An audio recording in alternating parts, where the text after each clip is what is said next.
Tout le monde. C'est vous.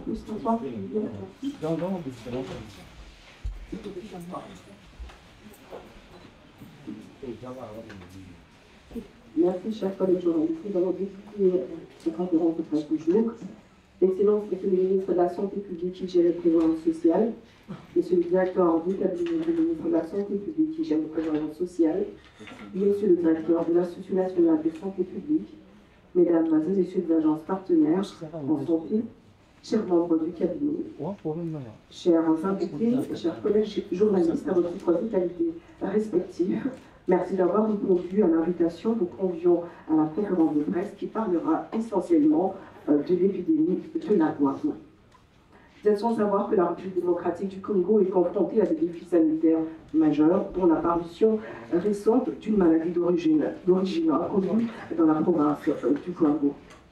C'est depuis le 24 octobre 2024 qu'une maladie d'origine inconnue sévit dans la zone de santé du Panzi. Cette maladie a causé 79 décès, dont une majorité d'enfants de plus de 15 ans, et a affecté 376 personnes. Sans pour autant pas tarder, mesdames et messieurs, j'invite le ministre de la Santé publique, Hygiène et Prévoyance sociale, le docteur Samuel Roger Kiamba, de nous donner de nombreuses explications. Bien, merci beaucoup. Bonjour à tous.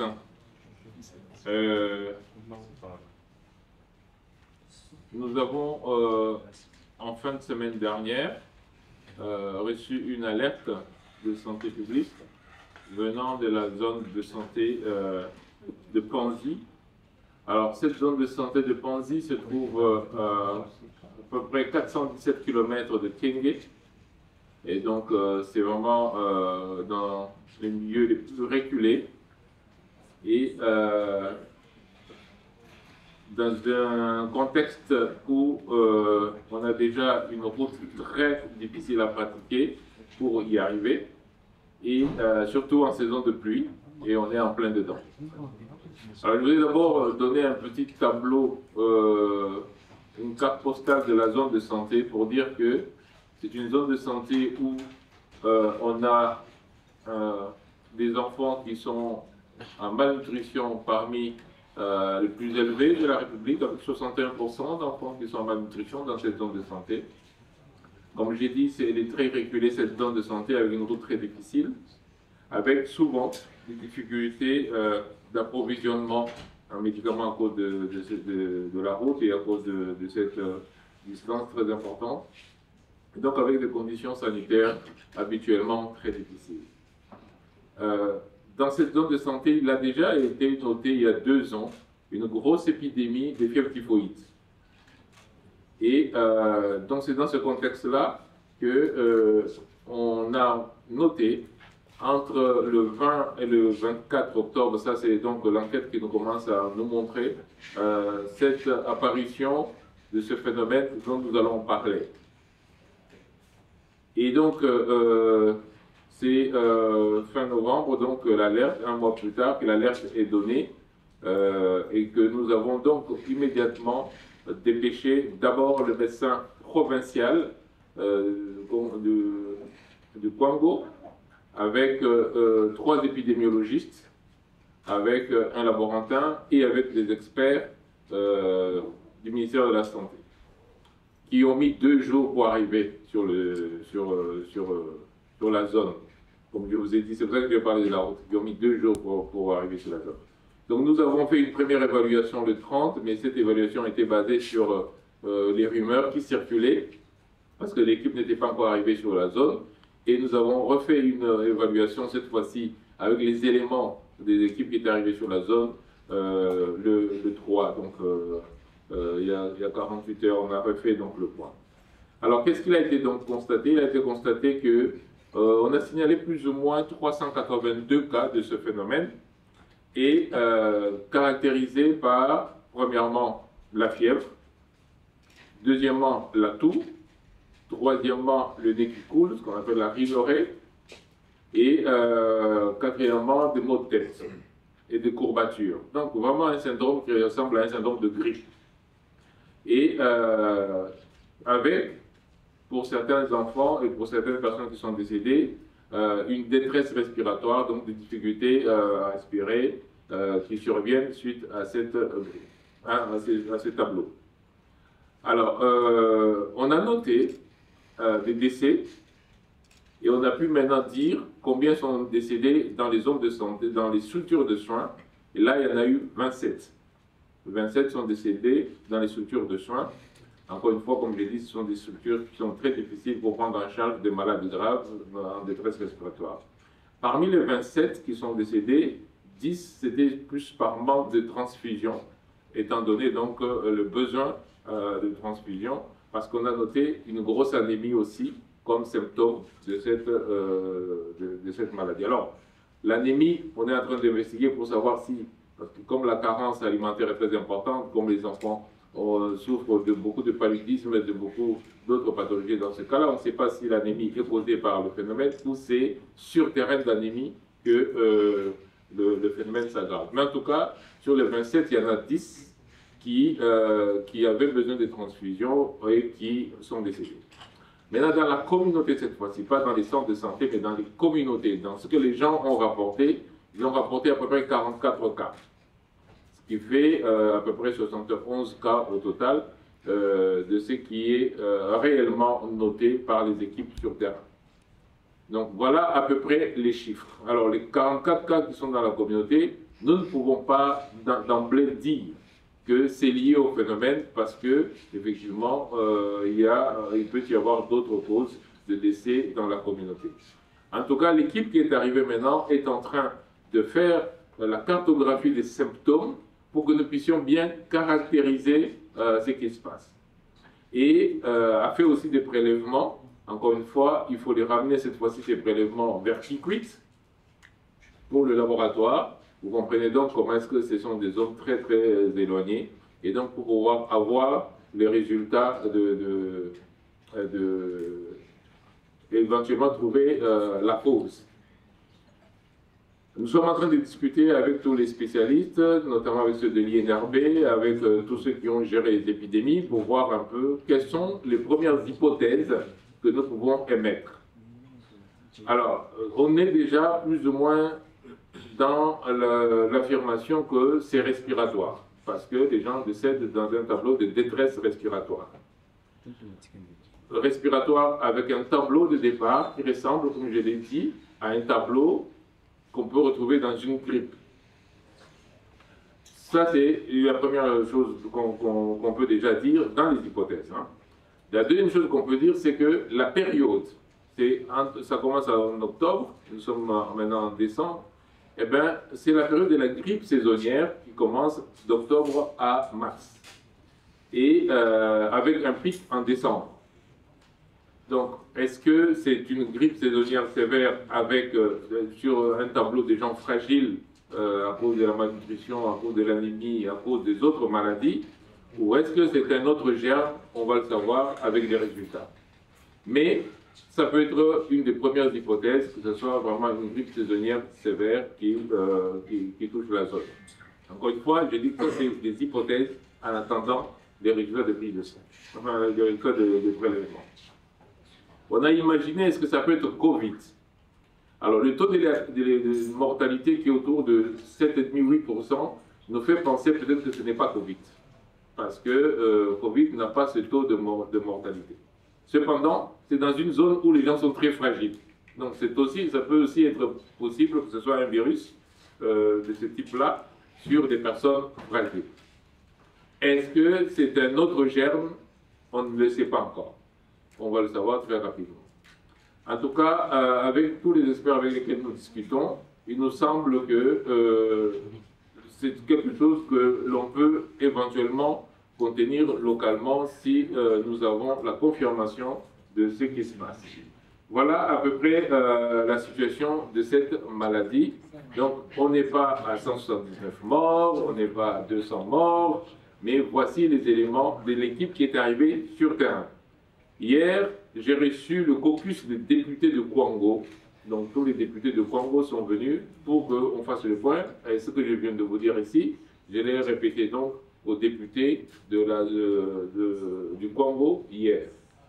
Et donc, nos équipes locales sont sur place. Les équipes centrales vont aller maintenant parce qu'on attendait d'avoir les premiers résultats de l'équipe sur place pour préparer correctement l'équipe qui va du niveau central.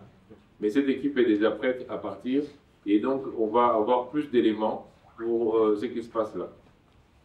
Donc en gros, zone très reculée, alerte donnée en fin novembre, et l'enquête montre que le phénomène a commencé fin octobre, et ce phénomène a fait 27 décès dans les centres de santé et à peu près 44 décès, si c'est confirmé, dans les communautés, caractérisé par un syndrome qu'on voit régulièrement, c'est-à-dire fièvre, toux, le nez qui coule, les céphalées, les courbatures et l'anémie, et qui sévit en touchant plus les enfants, parce que les enfants de moins de 5 ans sont à 40% concernés dans le phénomène.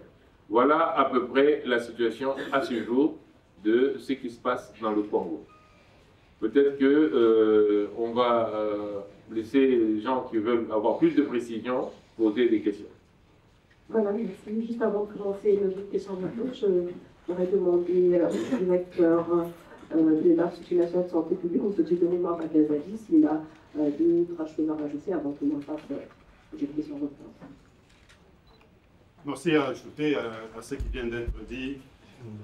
C'est juste de dire qu'au niveau central, nous sommes en alerte maximale, donc les équipes du niveau central sont en alerte, sont déjà positionnées pour rejoindre la zone de santé de Panzi, pour aller approfondir les investigations et appuyer déjà l'équipe provinciale et l'équipe locale qui est déjà sur place. Merci beaucoup. Maintenant, de façon réponse, on va prendre les 5 premières questions. La toute première, d'accord par monsieur voilà, merci. Merci beaucoup, monsieur le ministre, pour cette précision. Je ne sais pas qu'est-ce qui se passe exactement, qu'est-ce que le ministère de la Santé fait, parce qu'on vous entend, vous parlez de 24, 44, c'est déjà des manques de prêts. Fin octobre, novembre, nous sommes en décembre. Qu'est-ce que le ministère de la Santé fait exactement pour identifier dans le délai ce virus qui est en train de faire des morts? Peut-être que pendant que nous parlons maintenant, il y a encore des morts. Est-ce que vous ne prenez pas, vous ne voyez pas que vous êtes en retard par rapport aux ripostes ou aux mesures que vous pouvez prendre pour contenir ce virus? Les gens se déplacent, les gens voyagent. Vous ne pensez pas que Kinshasa et les autres provinces peuvent être contaminés? Merci. On va prendre encore quelques questions pour votre ministre. Oui, monsieur, vous vous présentez, vous donnez le nom de votre chef et vous posez votre question. Pour ce précis, s'il vous plaît. Monsieur le ministre, c'est Francis Carsouch pour le compte de RPF Info. Nous avons suivi avec instance sur les bilans qui a été donné, le rapport de décès. On n'a pas, on aimerait savoir si vous avez au moins le nombre de personnes qui ont été éradiquées ou guéries depuis le début. Le nombre de guéris, s'il y en a, soit là, on n'a pas suivi dans notre exposé, on a juste le bilan, les décès dans les structures sanitaires. Merci. Madame? Oui. On peut nous passer le micro? Je suis ici. Monsieur le ministre, bonjour. Aurélie, France 24. Est-ce que vous pouvez être un peu plus précis sur votre degré d'inquiétude? Est-ce que c'est sous contrôle? Vous avez lancé une alerte? Et si c'est vraiment un symptôme grippal, est-ce qu'il y a des renforts médicaments ou des choses comme ça qui ont été apportés dans la zone de santé pour contenir un peu ce qui se passe? Alors, la question dans la série, madame. Bon. Paulina Zedli de RFI. Monsieur le ministre, vous dites qu'on n'est pas sûr, on ne pense pas à un Covid à cause du taux de létalité, mais est-ce qu'il y a des tests Covid qui sont partis et qui ont été faits sur place, parce qu'on sait que c'est des tests assez faciles et rapides à faire. Pareil pour la grippe, il y a des tests pour savoir à peu près de quel germe il s'agit. Est-ce que vous avez pu toucher, faire ces tests. Et quand vous dites que vous parlez des décès et donc probablement de gens aussi guéris, puisque de 340 personnes touchées, est-ce qu'on sait en combien de temps ces gens se sont rétablis? Merci. On va laisser au ministre de répondre aux 5 premières questions et après on va répondre. Merci beaucoup. Je commence donc avec la question de l'RTNC pour savoir pourquoi est-ce qu'on est en retard. Je viens de vous dire qu'on a eu l'alerte vendredi passé. C'est là qu'on a eu l'alerte. Donc il n'y a pas de retard du tout parce que c'est vendredi qu'on a eu l'alerte, qu'on a fait la première réunion le samedi, qu'on a fait la deuxième réunion le mardi et qu'on a envoyé l'équipe dimanche. On a eu l'alerte vendredi, l'équipe est partie dimanche. Donc on n'a pas eu de retard. La chose c'est que l'équipe fait 417 km sur cette route-là. Je vous ai dit que l'équipe a mis 2 jours pour atteindre la zone à cause de la route qui est très mauvaise en période de pluie. Et c'est dimanche. Nous sommes jeudi aujourd'hui. Et je vous ai dit que mardi, nous avons maintenant la situation de l'équipe qui est arrivée sur place, qui a déjà fait les prélèvements. Et donc, je réponds aussi à la même question pour dire nous attendons les résultats de ces prélèvements. J'ai dit que ça va à Kikwit, parce que la zone de santé est très très éloignée. Elle n'a pas un laboratoire, elle, dans cette zone de santé, capable de nous donner des éléments qui puissent nous répondre. Mais maintenant, les échantillons ont été prélevés, on va avoir des résultats, et ça nous permettra de savoir effectivement quelle est la meilleure stratégie à faire. Parce que si on tombe que c'est une grippe, ce n'est pas la même chose que si on tombe que c'est une autre maladie.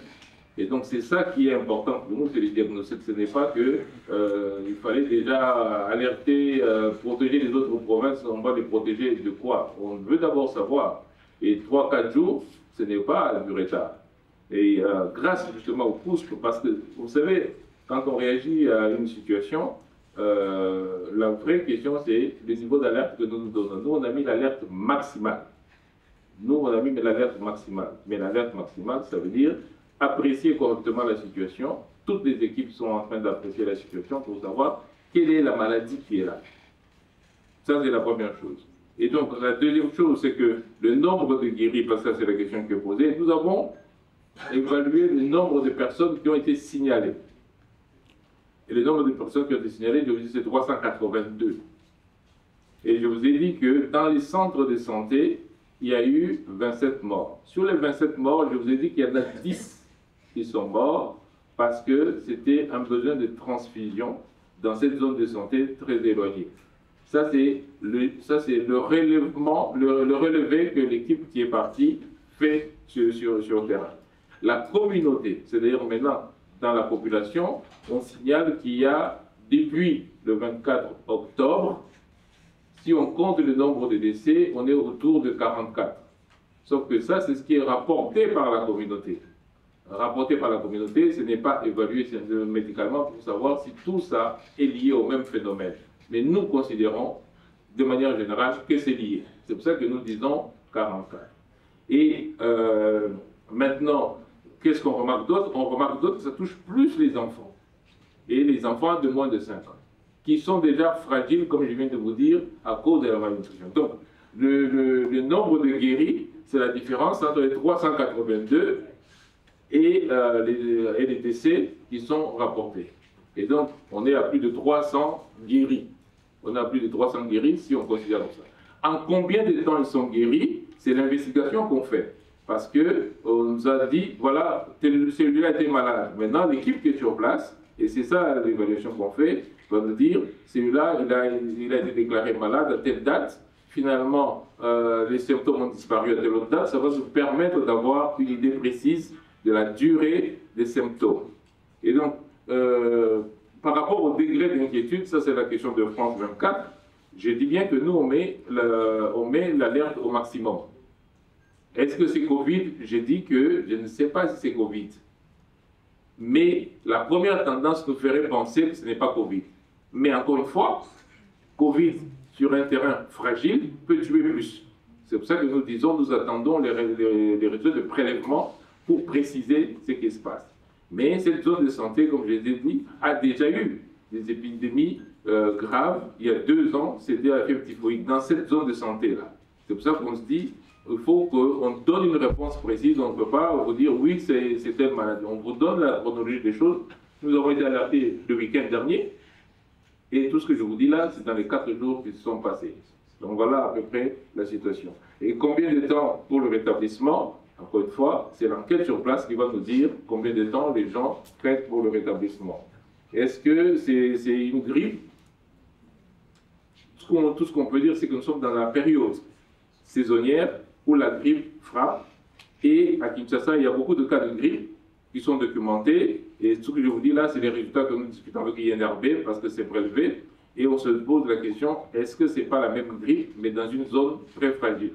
Donc on se pose cette question-là, on regarde. Et si, dès qu'on a les résultats, j'espère qu'on va les avoir aujourd'hui, demain ou après-demain, en ce moment-là, on pourra préciser et prendre les mesures adaptées. Parce que si c'est une grippe, ce n'est pas la même chose que si c'est une nouvelle maladie qu'on découvre. Si c'est un germe nouveau, si c'est un germe de type bactérien, en ce moment-là, on met des antibiotiques. Alors que quand c'est une grippe, ça ne sert à rien de mettre des antibiotiques. Probablement qu'il y a d'autres mesures de santé publique que l'on pourra prendre. Voilà, on va prendre la deuxième série de questions-réponses. Je commence par Alexis de Samy.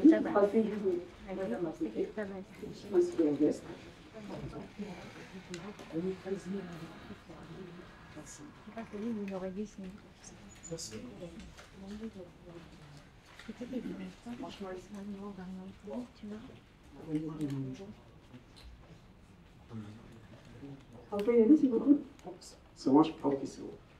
Moi, c'est John Kamenyu, je travaille pour la Deutsche Welle. Monsieur le ministre, j'ai comme l'impression qu'il y a un combat des chiffres, parce que j'ai parlé à l'autorité provinciale des Kwango qui m'a parlé de 143 décès, c'était le mardi, mais aujourd'hui vous parlez d'une soixantaine. C'est quoi ces combats des chiffres? Et la deuxième préoccupation, sur place, l'autorité vient en aide, ces malades, genre Kit et autres. Je voudrais savoir, au niveau central, au niveau de Kinshasa, au niveau du gouvernement central, qu'est-ce que vous avez fait concrètement pour soulager ces populations qui font face maintenant à cette épidémie inconnue jusque-là? Merci beaucoup. Merci. On prend la deuxième question, madame. Oui, merci. Je suis Marc Bossois-Gollet pour l'agence France-Presse. Messieurs les ministres, je reviens un peu sur les chiffres. Est-ce qu'on peut dire que c'est 27 morts plus 44 ou bien c'est 44 morts de la communauté? Qu'est-ce qu'on retient? Et de deux, c'est quoi maintenant le niveau de vigilance? Et la dernière question, est-ce qu'on peut s'attendre à un phénomène d'épidémie à une grande échelle ou bien c'est juste un peu normal? Je vais passer le micro juste derrière vous. Merci. Moi, c'est Candy Kiboulou, équilibre précédé. J'ai deux petites questions.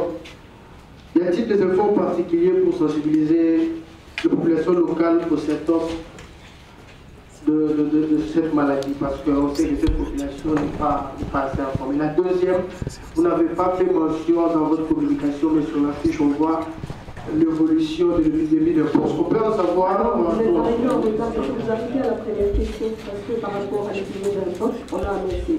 Vous êtes arrivé en retard, donc on s'arrête sur la première question. Merci.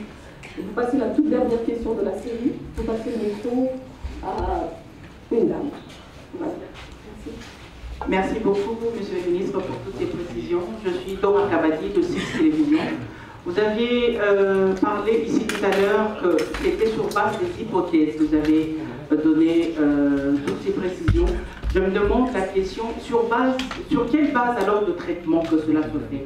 Vous n'avez pas évoqué, parce que je me dis, les traitements seraient aussi en tâtonnement, raison pour laquelle on a ce cas de décès dans le Congo, dans cette partie du pays. Merci beaucoup.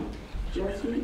Et on va donner le temps de répondre à ces 5 questions dans cette série. Ok, je commence avec le combat des chiffres. Moi, je ne fais pas de combat des chiffres. Je vous ai dit qu'il y a eu beaucoup de chiffres qui ont été annoncés à plusieurs reprises. Et c'est d'ailleurs pour cela que nous ne sommes pas précipités à communiquer, parce qu'on ne peut pas communiquer sur des rumeurs. Le médecin provincial de la santé qui est arrivé sur la zone, c'est l'ancien médecin chef de cette zone-là. Donc c'est quelqu'un qui connaît très très bien, parce que c'est l'ancien médecin chef de cette zone. Et donc ce que je vous dis, c'est le rapport de la réunion de mardi après-midi, après qu'ils aient évalué la situation. Et je répète, le médecin qui est sur place, l'autorité qui est sur place, l'autorité provinciale qui est sur place, le médecin provincial, c'est l'ancien chef des zones de Panzi. Donc c'est quelqu'un qui est chez lui, qui connaît. Et c'est la première personne qui est arrivée avec 3 épidémiologistes, avec un laborantin, avec des experts de protection contre les infections qui sont sur place. Ce que je vous donne, c'est le rapport de cette équipe. Bien entendu, ce sont les chiffres les plus officiels. Je ne peux pas suivre les chiffres qui sont donnés par parce que quelle est la source de ceux qui vous donnent des chiffres? Qu'est-ce qui est comptabilisé? Ce que je vous dis, c'est que dans les centres de santé, et je réponds en même temps à cette question-là qui vient d'être posée, dans les centres de santé, on a comptabilisé 27 décès depuis le début du phénomène. Et l'évaluation qui est faite par le médecin chef des zones, aujourd'hui devenu ministre provincial, c'est que dans la communauté, on signale aussi 44 décès. Donc c'est 44 plus 27. Ce n'est pas ou 44 ou 27. Donc je dis bien, ceux qui sont morts dans les centres de santé, c'est 27. Et j'ai précisé que parmi les 27, l'évaluation que nous faisons, c'est que 10 sont morts à cause de problèmes de transfusion de l'anémie. Et donc 17 sont morts pour des raisons de détresse respiratoire. Dans la communauté, ils ont évalué à 44 personnes qui ont été signalées comme décédées depuis le début du phénomène. Et nous disons que sur les 44, pour l'instant, nous ne pouvons pas dire que tous sont liés au phénomène parce que c'est ce qui est rapporté de la communauté. Ce n'est pas ce qui est validé par les médecins.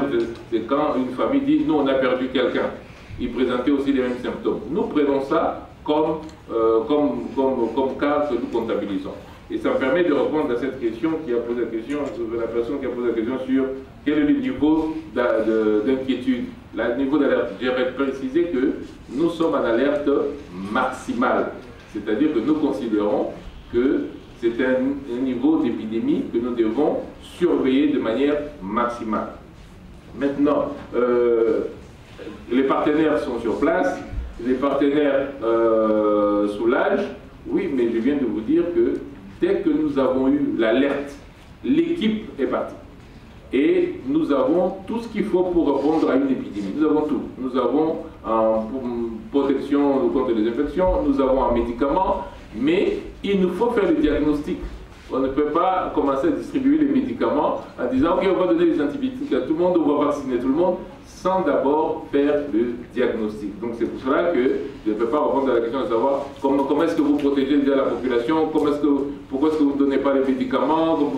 Non, on donne les médicaments quand on a le diagnostic.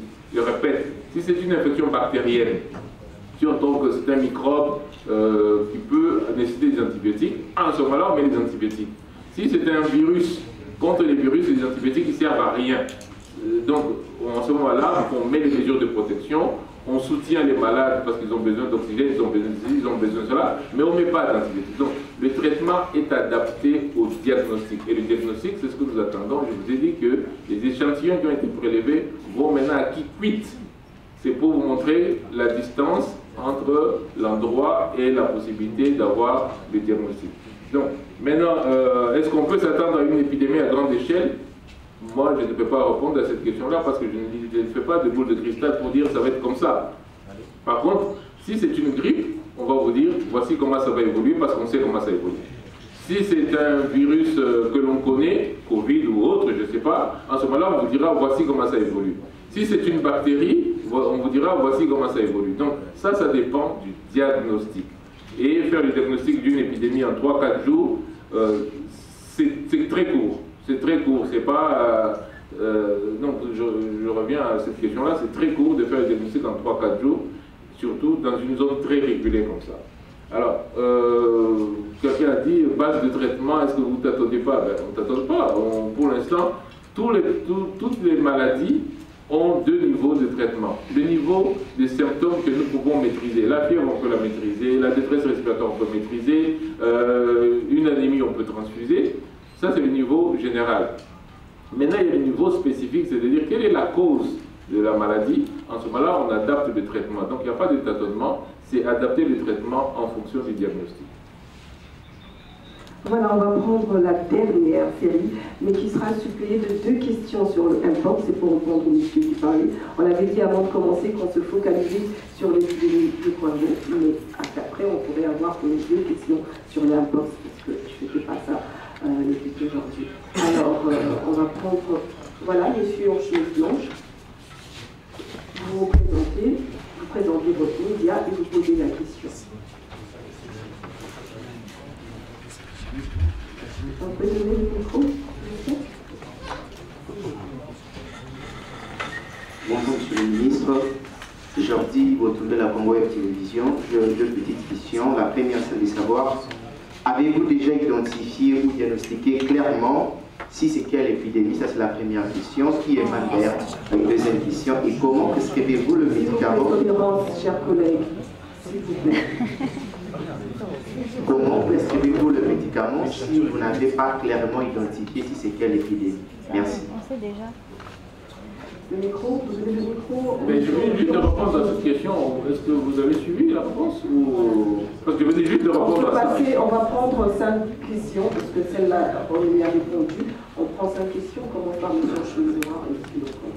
Monsieur le ministre, je suis Benoît pour l'agence de presse Reuters. 2 petites questions. Première question, est-ce que vos équipes sur place ont identifié les modes de transmission? Parce qu'il y a quand même beaucoup d'écarts. Et puis, deuxième question, vous parlez de l'accessibilité, parce que Kwabo, c'est aussi une zone qui est liée au phénomène Mogolo. Est-ce que cette difficulté d'accessibilité est due à l'insécurité ou seulement à la praticabilité de la Merci bien. Je suis Iska Kababou de Communication Plus. Messieurs le ministre, déjà ici en République démocratique du Congo, avec cette approche, l'approche Loi 9, dans la résolution de différents problèmes en santé publique. Et avec la CUS, la Commission de coordination de santé, et j'ai voir le professeur Nadège Romé, il y a de ces CUS dans chaque province, ce qui fait en sorte qu'il y ait des informations qui remontent rapidement. Ma question est celle de savoir, il y a un retard au niveau de l'équipe qui devait être dépêchée au niveau de la province. Pourquoi ne pas simplement prendre l'équipe CPQS province, prendre cette équipe et également accompagner cette équipe avec des laboratoires qui seront adéquats pour pouvoir traiter le problème. Parce qu'on ne sait pas si c'est aussi une zoonose, si ce n'est pas parmi les 6 groupes prioritaires de zoonoses qui a frappé la République démocratique du Congo. Merci.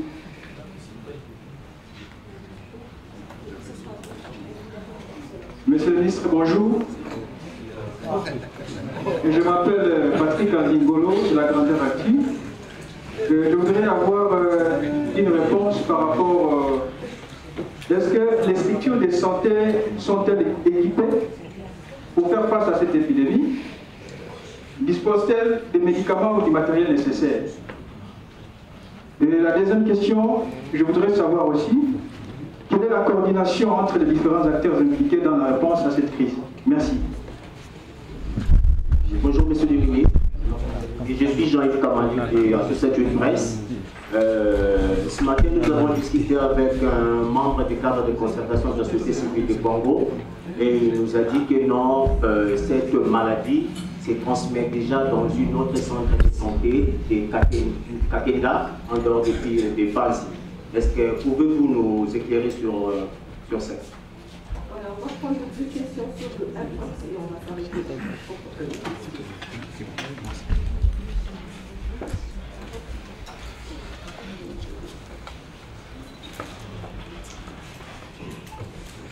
D'une manière générale, de cas d'importe sur le plan national et sur le plan provincial. La deuxième question, quelle est la tendance maintenant? Est-ce que les cas sont en train de s'abaisser ou ça s'aggrave d'une manière générale? Merci.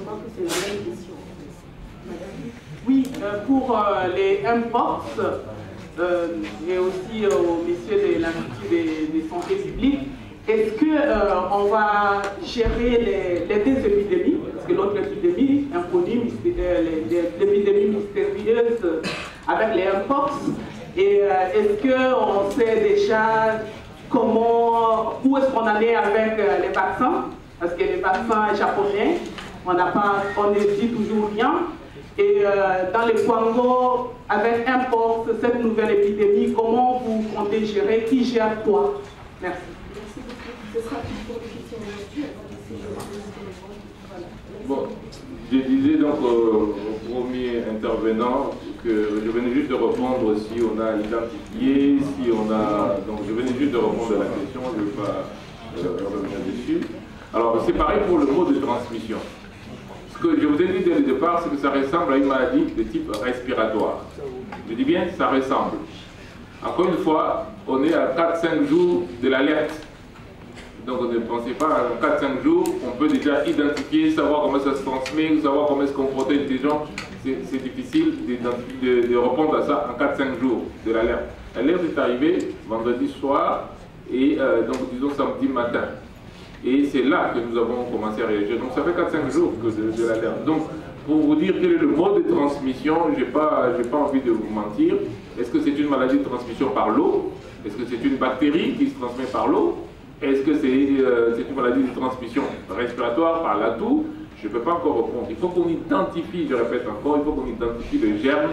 Il faut qu'on vous dise ce germe se transmet de telle manière ou telle autre manière. Donc ça, je ne peux pas vous répondre à ça. Maintenant, le phénomène Mobondo, c'est malheureusement un des problèmes que nous avons, parce que cette zone-là, il faut passer par un endroit contrôlé par les Mobondo.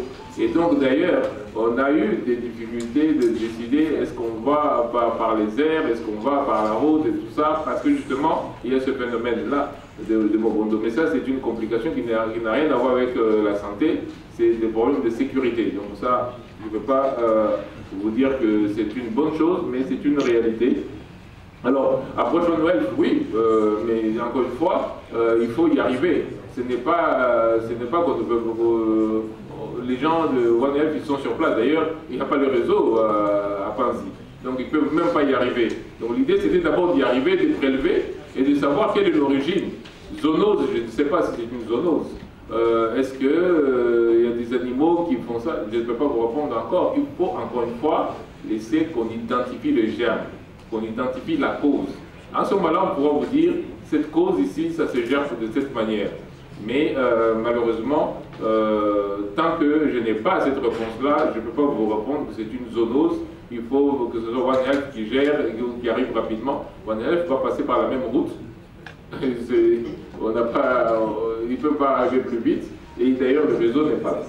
Alors, maintenant, est-ce qu'il y a des structures de santé qui sont équipées pour faire face?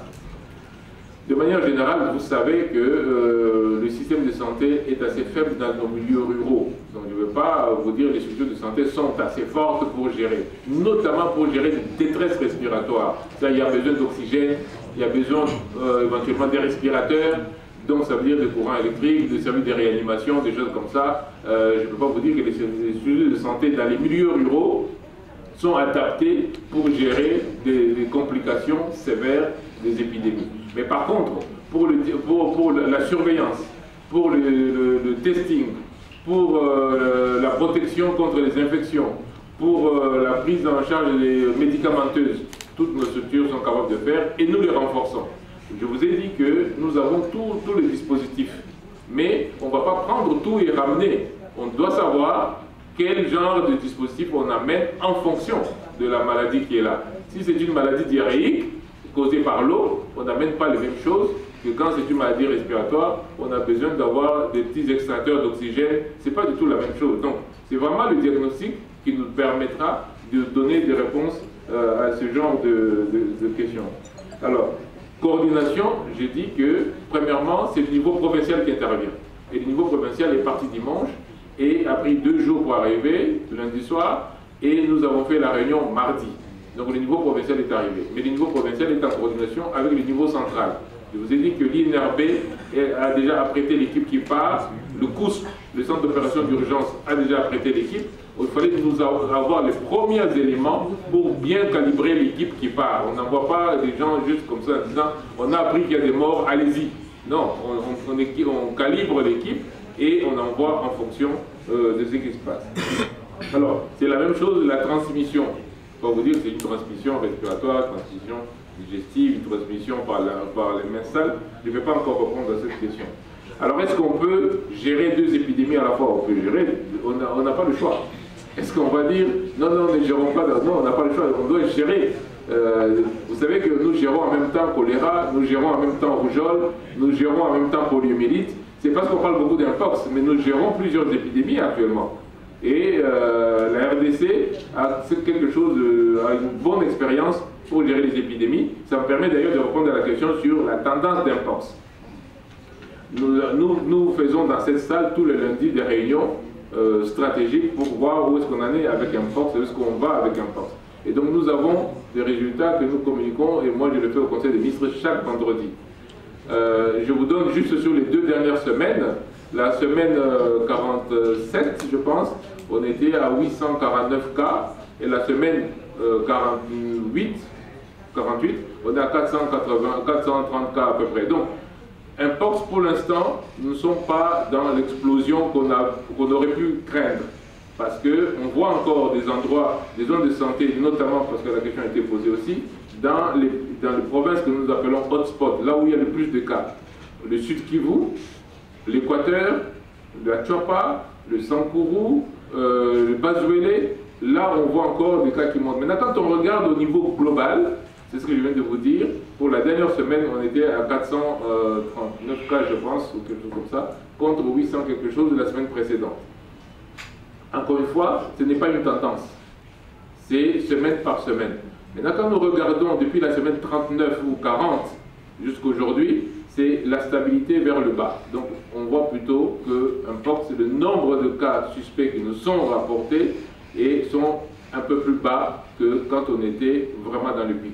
L'impression que nous avons avec les experts de COUSP et les experts internationaux qui sont ici, parce que la réunion qu'on fait ici, c'est avec tout le monde. Mais c'est là, USAID est là, tout le monde est dans cette salle tous les jours, donc ce n'est pas des informations de la RDC, c'est des informations que nous collectons tous ensemble, on nous présente tous ensemble, nous les validons. Ces informations-là ont tendance à nous montrer que mpox pour l'instant, c'est plutôt dans la stabilité ou même légèrement dans la diminution. Donc, il ne faut pas prendre semaine par semaine, il faut voir après plusieurs semaines quelle est la tendance. Alors, est-ce qu'on peut, où est-ce qu'on en est avec la vaccination? Allez, j'en profite, je vais laisser quand même les DG de l'INSP répondre à cette question de vaccination. Oui, merci Excellence. Pour la vaccination, elle est en cours, on continue à vacciner. On a fini la première phase, parce qu'il faut vous rappeler du mpox, le vaccin se donne en 2 doses, donc on a fini de donner la première dose dans les 6 provinces qui étaient concernées. Et nous allons, d'ici là, dès la semaine prochaine, lancer la 2e dose dans ces mêmes provinces. Donc là, c'est la vaccination continue. On a demandé aussi, on en est avec le vaccin japonais. Effectivement, il y a des contacts qui sont très avancés avec le gouvernement japonais. Et on est juste au niveau de la signature des agreements, des accords pour que ce vaccin nous soit rendu disponible. Parce que vous rappelez que le vaccin japonais, on en a beaucoup vacciné, surtout chez les enfants. Donc là, et nous sommes en train de recevoir et d'attendre aussi d'autres doses de vaccins par rapport au vaccin MVA, et pour lequel nous utilisons dans les provinces touchées pour la deuxième dose. Donc voilà un peu où on en est. Je peux peut-être compléter sur la vaccination mpox pour dire qu'il y a une grosse réunion scientifique qui s'est tenue à Brazzaville il y a quelques semaines qui nous a permis de refaire la stratégie de vaccination. Parce qu'on s'est rendu compte à cette réunion-là que finalement, pour être contaminé de mpox, il faut vraiment être en contact très suivi avec un malade mpox. Par exemple, si mon voisin ici a le mpox et que je vis avec lui, dans la même maison, on échange des habits, j'ai plus ou moins 60% de chances d'attraper un pox. Et si mon voisin de gauche, que je croise dans la rue, moi qui suis en contact avec le malade, lui, il a 0,1% de chances d'attraper un pox. Donc, on montre vraiment que c'est les contacts les plus serrés qui sont contaminés. Donc, c'est pour ça qu'on voit, c'est vraiment de contact en contact dans les maisons où il y a un pox, dans les personnes qui ont des relations sexuelles avec les personnes qui ont un pox. C'est là où vraiment ça se joue. Et ça nous permet donc de cibler la vaccination vraiment à la première ligne de contact. Et ça, c'est très important parce que ça nous permet de considérer que ce n'est pas dans le bus qu'on va attraper un pox, ce n'est pas dans l'avion qu'on va attraper un pox, c'est vraiment pour les gens qui vivent de manière serrée avec des gens qui ont un pox. Et celui-là, il attrape soit par le niveau de contact avec les animaux, c'est l'endémie qu'on avait toujours, soit parce qu'il a attrapé le nouveau virus qui se transmet par voie sexuelle, soit parce qu'il est en contact avec aussi quelqu'un d'autre qui est vraiment malade. Voilà à peu près la situation d'un pox. Voilà, merci à vous. Merci, Excellence. Merci, Monsieur le Directeur. Chers collègues, nous pensons que le ministre et le directeur ont répondu de façon plus claire à vos questions. Nous vous remercions pour la qualité de vos questions. En question, vous serez mis au courant de l'évolution par nos canaux d'information, la vallée de Volcan. Nous espérons que vous diffuserez les informations comme il se doit et de la manière la plus claire et simple afin que tout le monde soit au courant. Merci. Merci beaucoup. Merci à tous. Merci.